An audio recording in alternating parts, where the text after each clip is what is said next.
It's Thursday, November 2. In the headlines, flash flood watch remains in effect. Jamaicans could pay less for agricultural food this Christmas. In business news, gas and diesel prices are down. Regionally, Guyana's government deploying focused strategies to empower women. Internationally, 28 countries signed up to the Bletchley Declaration during UK AI Safety Summit. And in sports, Gilbert's stint as Reggae Girls head coach extended. This is the news on PBC Jamaica. I'm Simone Absalom Gale.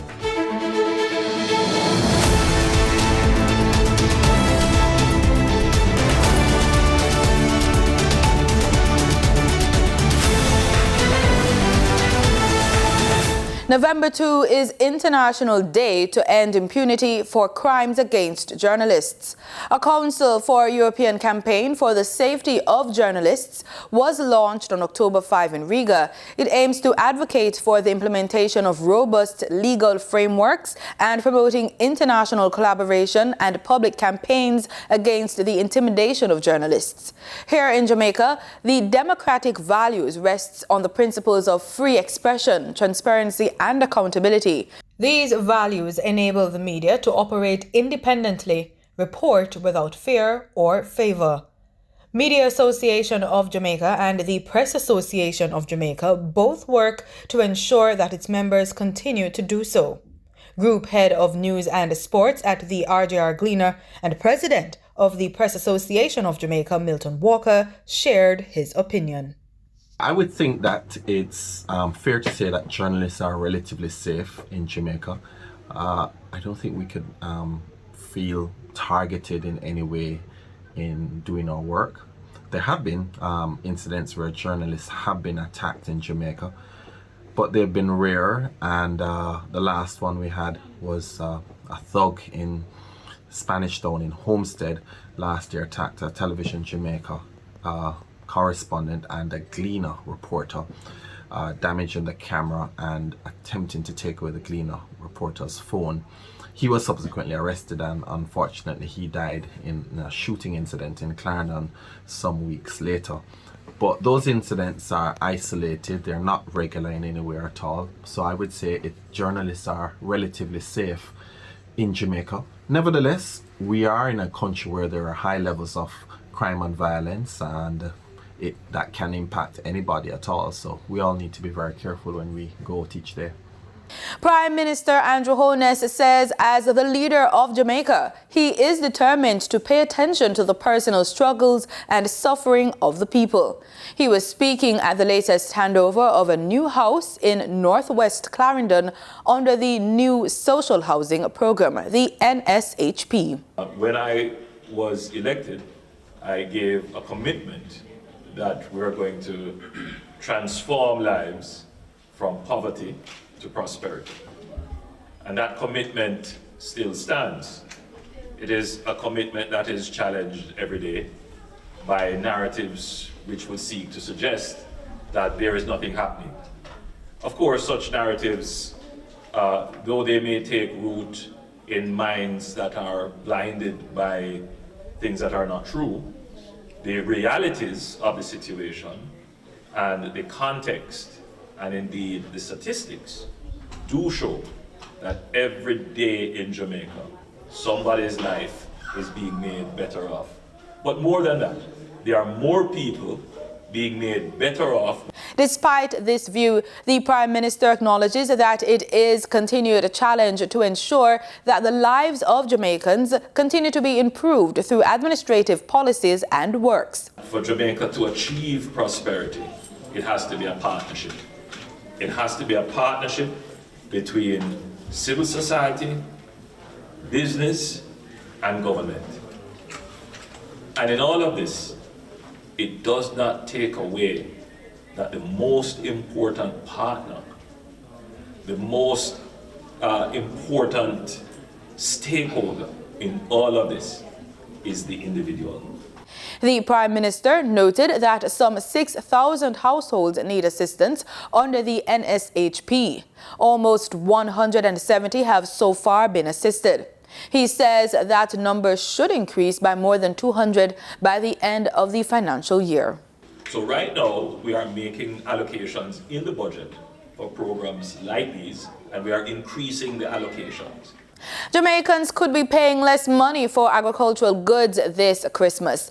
Acting Production and Marketing Manager at the Rural Agricultural Development Authority, RADA, Dwight Forrester, says farmers are indicating that the availability of popular agricultural commodities is increasing, while prices are to see a decrease.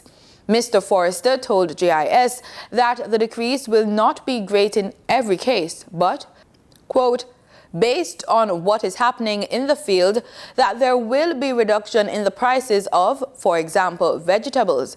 I'm anticipating a decrease in the prices for lettuce, pak choy, and tomato, end quote.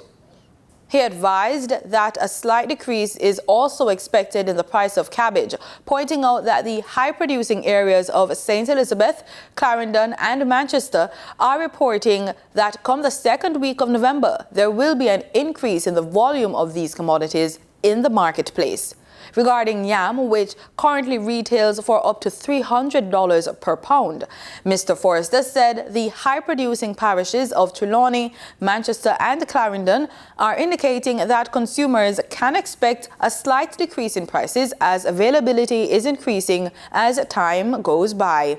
Additionally, 6-week vegetables and crops which have been impacted by the dry spell this year are also expected to show an increase in availability for Christmas. Minister of Agriculture, Fisheries and Mining Floyd Green says his team will commence island-wide stakeholders meetings starting today, November 2. The first meeting is being held in Kingston and St. Andrew. And we will be on the road going from parish to parish for the next 6 weeks.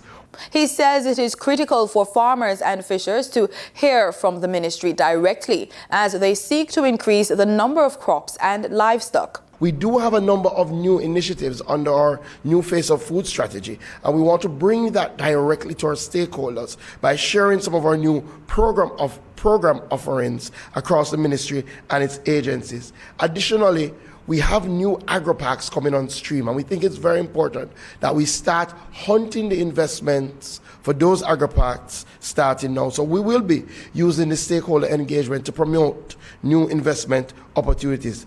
The matter of individual and family insurance, as well as crop insurance and loan services, will also be on the agenda. We are also looking to facilitate export expansion, and I have found as minister that a number of us are not sure what are the crops, the products that the world is really clamoring for. We do have some misconceptions. So some of us do know by now that yam is our #1 traditional export, but I'm not sure we are certain that there's a tremendous demand for dasheen, a tremendous demand for cocoa, tremendous demand for akis, and I could go on and on. So we're going to be taking that information directly to our parishes to facilitate export. Minister Green says the authorities are also looking forward to hearing about the issues being faced by Jamaican farmers.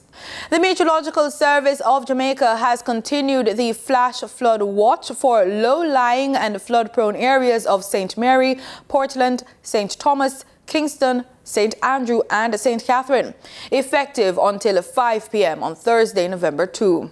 A broad area of low pressure currently located across the Central Caribbean continues to produce a large area of cloudiness with showers and thunderstorms and is expected to linger across the region through to Friday. The forecast is for mostly cloudy conditions with periods of showers and thunderstorms, which could be heavy at times, to continue affecting mainly eastern and central parishes through to Friday, especially during the afternoons and continuing into the nights.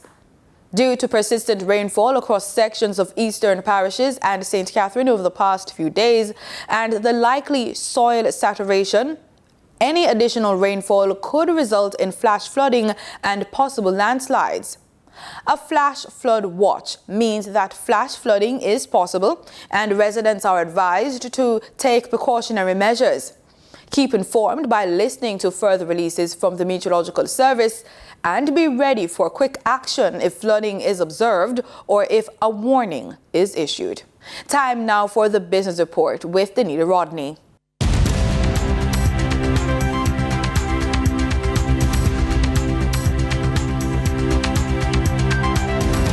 Motorists will pay less for gas and diesel when they go to the pumps on Thursday.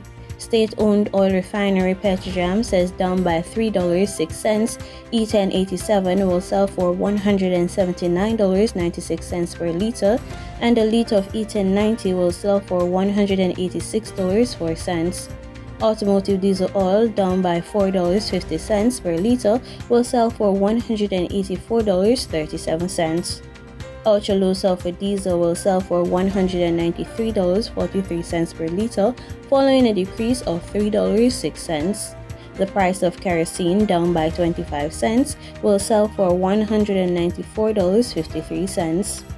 In the meantime, propane cooking gas, down by 25 cents, will sell for $67.96, while butane, up by 22 cents, will sell for $76.41 per liter. Remember, retailers will add their markups to the announced prices.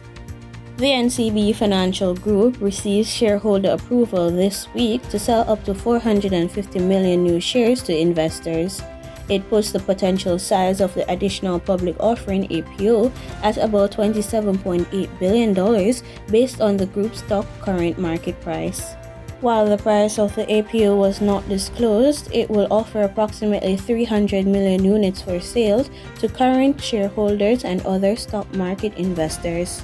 Now for your market updates. In foreign exchange trading for Wednesday, November 1, the US dollar sold for an average of $156.36. The Canadian dollar ended trading at $113.57. The pound sterling traded for $187.87, and the euro sold for $167.69. In JSE trading, the JSE index declined by over 4,097 points. The junior market index advanced by over 29 points. The combined market index declined by over 3,567 points, and the All Jamaican Composite Index declined by over 2,746 points. Overall market activity resulted from trading in 100 stocks, of which 44 advanced, 47 declined, and 9 traded firm. Stocks advanced for Access Financial Services Limited, Blue Power Group Limited, and Caribbean Assurance Brokers Limited. Stocks declined for 138 Student Living Jamaica Limited, AMG Packaging and Paper Company Limited, and Berita Investments Limited. Trading firm were Derrimon Trading Company Limited, First Rock Real Estate Investments Limited USD, and ISB Finance Services Limited. The overall volume leaders were Edufocal Limited with over 2 million units, Trans Jamaican Highway Limited, and Scotia Group Jamaica Limited with over 1 million units. In regional stocks, in Trinidad and Tobago, Calypso Macro Index Fund posted a volume of 10 shares. On the Barbados Stock Exchange, Epic Caribbean Property Fund Development Fund was the volume leader with over 23,000 shares. They were followed by Epic Caribbean Property Fund Value Fund and Insurance Corporation of Barbados Limited, which traded 5,000 and 2,300 shares respectively. In regional business, for the first time, air carrier JetBlue will commence scheduled flights into St. Kitts and Nevis with a non-stop flight from JFK Airport in New York into the Robert L. Bradshaw International Airport starting on Thursday, November 2. The inaugural flight will commence year-round service 3 times per week using the airline's Airbus 320 aircraft. Officials from the Ministry of Tourism and the Tourism Authority, along with SCASPA representatives, will welcome the start of the service with a brief ceremony at the airport. Recently, Minister of Tourism Marsha Henderson provided an update on services coming out of the New York and Toronto, Canada areas as she reported on overseas promotional engagements. These activities are critical to the support of our increased airlift. As the Minister of Tourism, I am immensely proud to see the fruits of such marketing initiatives, particularly through the increased potential in airlift that we are currently experiencing. One, I'm excited that the week ahead, with the commencement of JetBlue service and the return of our seasonal service from other legacy carriers. On Thursday, November 2nd, we will welcome the inaugural JetBlue flight from JFK, New York. This momentous occasion will be further bolstered by JetBlue's commitment to offering non-stop flights on Sundays, on Tuesdays, and Thursdays year-round. The destination now has year-round service from the Northeast, that's in the US, and in addition, our round-trip flights from Miami. Additionally, we are immensely proud to report that Air Canada has increased capacity to the destination by 66%. The minister also indicated that the airlift out of Toronto will involve the airline's use of a larger aircraft. Glenn Bart reporting for SK Newsline. In international business, Wall Street's major indexes closed higher after the Federal Reserve kept interest rates unchanged, and comments from its top official fueled investor optimism that rate hikes were done even though the central bank left the door open for more. The Dow added nearly 0.7%, the S&P 500 gained 1%, and the Nasdaq jumped more than 1.6%. Fed Chair Jerome Powell, in a press conference, acknowledged the U.S. economy's strength, leaving the door open for further rate hikes to bring the annual inflation rate closer to the central bank's 2% target. But another hike likely won't come before year's end, says Eric Ditton, president and managing director of the Wealth Alliance. I don't think it's happening this year, simply because the markets have done the Fed's dirty work. What I mean by that is that longer rates, the 10-year, has moved up a good 1% in the last few months. We hit 5%, which we haven't seen since 2007. That's a major tightening of credit. And that in and of itself can slow the economy. That allows the Fed to kind of sit back and watch. And that's what they're doing. Earnings season, now about halfway through, has been a mixed bag for stocks, even though about 80% of S&P 500 companies that have reported beat analysts' expectations for the quarter. Still, investors were disappointed by many quarterly updates. In market data for oil gained 1% on Thursday to snap its 3-day decline as risk appetite returned to financial markets after the U.S. Federal Reserve kept benchmark interest rates on hold. Brent crude futures rose $1.03 to $85.66, while West Texas Intermediate crude futures gained $1.02 to $81.46 a barrel. And that was the business report on PBCJ. I'm Denida Rodney. In regional news, in Guyana, President Dr. Ifraan Ali says empowering women is a huge focus for the government. It is for that reason, he says, focused strategies are being deployed to guarantee that women are better supported. The president addressed the opening ceremony of a ministerial forum on gender equality and empowerment on Wednesday. This gender equation has become a numbering system, where we are working towards a percentage of women here, percentage of women there. It's not a numbering system. It's qualitative. It's quantitative and qualitative. Yes, first we had a major quantitative issue, but the qualitative issues must be mirrored in dealing with the quantitative issues.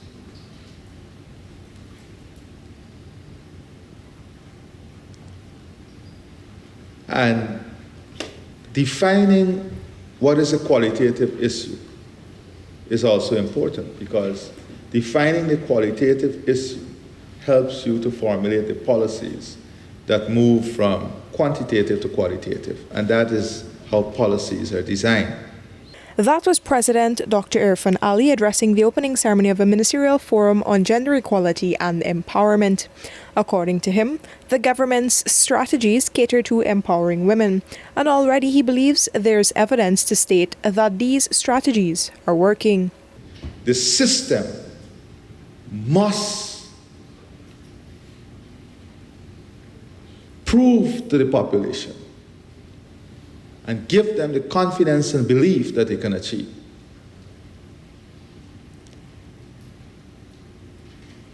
So I don't want us to take that lightly. It's not accidental. It is not accidental. Similarly, over the last 3 years, we have seen more and more female contractors not only entering the system, but winning major contracts, building companies. Dr. Ali also promised that the government will continue to pursue such strategies to guarantee that the goal of gender empowerment and equality is advanced. Reporting for the newsroom, Vishani Raghabir. A fresh suggestion for Barbados and other regional countries to consider pooling resources to make the renewable energy transition easier for all stakeholders. It was raised by Energy Minister Senator Lisa Cummins at the Caribbean Energies and Investment Summit underway at the Lloyd Erskine Sandiford Centre. CBC News' Rianne Phillips reports. This is the first time the Caribbean Energy and Investment Summit is being held.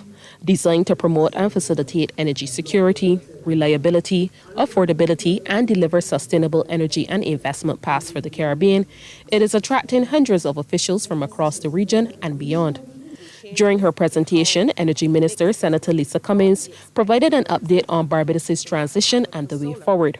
In the 2021 IRRP, and this is where Barbados is now, we expected that we would have, by 2030, 340 megawatts of solar energy. 340 by 2030. As at 2023, today, we have approximately 333 megawatts in the pipeline. 206 of those megawatts have been approved. So we have not only just met our solar targets, but we have exceeded them well before the 2030 target.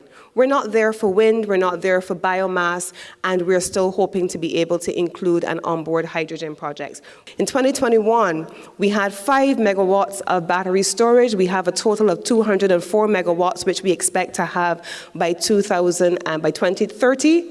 We are still at 5 megawatts. We still need a considerable amount of battery storage. Looking to the future, Senator Cummins says partnerships will help propel the nation and ultimately the region. I believe that the opportunity for us to move into deeper and more complex forms of regional development and regional integration rests in us forming partnerships among ourselves as individual states that identify what do we as a collective need to be able to accelerate the pace of our renewable energy transition, forging that regional partnership into an international partnership with the global supply chains so that our region is able to access the battery supplies that we need, that we're able to get the cutting edge technology in the time frames that we need it, that we're able to benefit from research and development in a far more accelerated way because no one is coming to solve our problems. While noting the region has been slow to achieve its targets, CARICOM Secretary General Dr. Carola Barnett pointed out accessing technology at affordable prices has been a major hindrance. The hope is that the global supply of clean energy, renewable energy, and energy efficiency technologies increases, and that will lead to a significant reduction in prices and drive competitiveness, and will increase our access to newer, more efficient technologies, not the older, less efficient technologies that developed markets are leaving behind. The Council for Trade and Economic Development, co-TED on energy, met in April of this year and approved the regional electric vehicle strategy. The region is planning an accelerated deployment of electric vehicles as member states implement national plans and strategies with the support of regional institutions. To do this effectively, our countries need access not only to the vehicles, but also to the range of service and operational technologies that EVs require. The summit, which is being held under the theme Sustainable Energy Paths for the Caribbean, ends on Friday. Rianne Phillips, CBC News. In Trinidad and Tobago, Finance Minister Colm Imbert is confident that all back pay for public servants will be paid by December or even before. Sunil Lala reports. Finance Minister Com Imbert has assured that public servants who accepted government's 4% offer will receive the monies before the end of the year. At a post-cabinet news conference last Thursday, Prime Minister Dr. Keith Rowley said that a permanent secretary wrote to the Finance Minister indicating that the back pay could not be paid in December, but he assured that government will do what needs to be done. Minister Imbert on Wednesday said the statement by Dr. Rowley was about a permanent secretary at the Ministry of Education.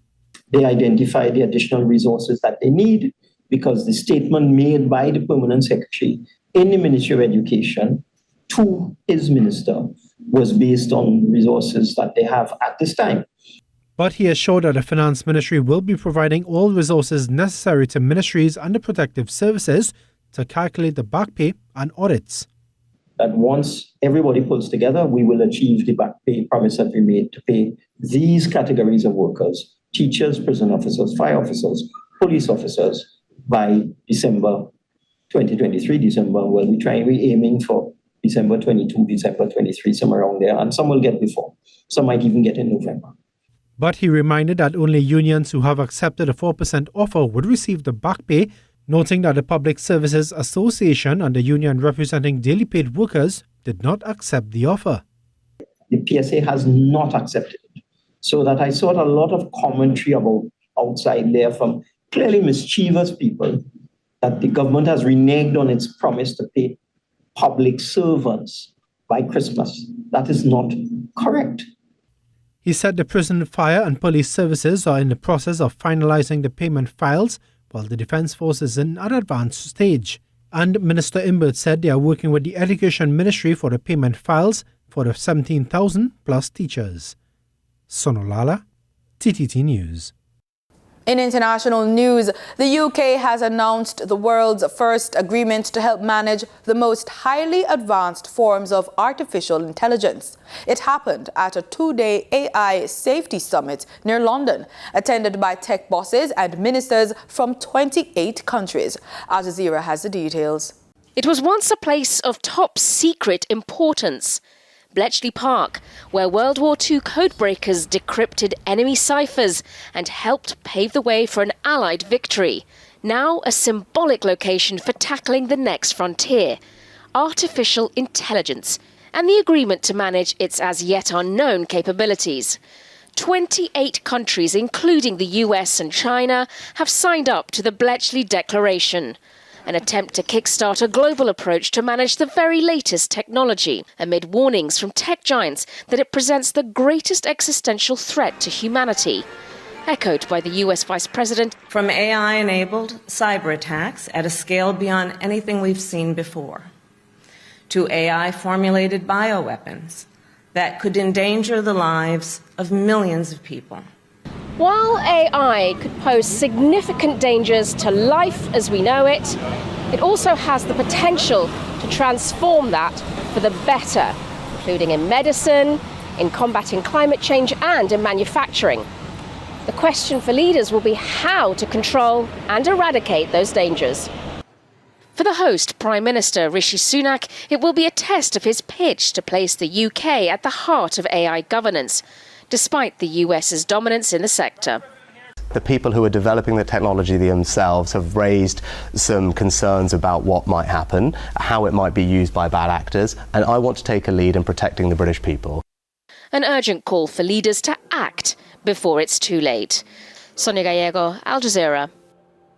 In sports, Reggae Girls interim head coach Xavier Gilbert has been given an extension as interim leader of the squad.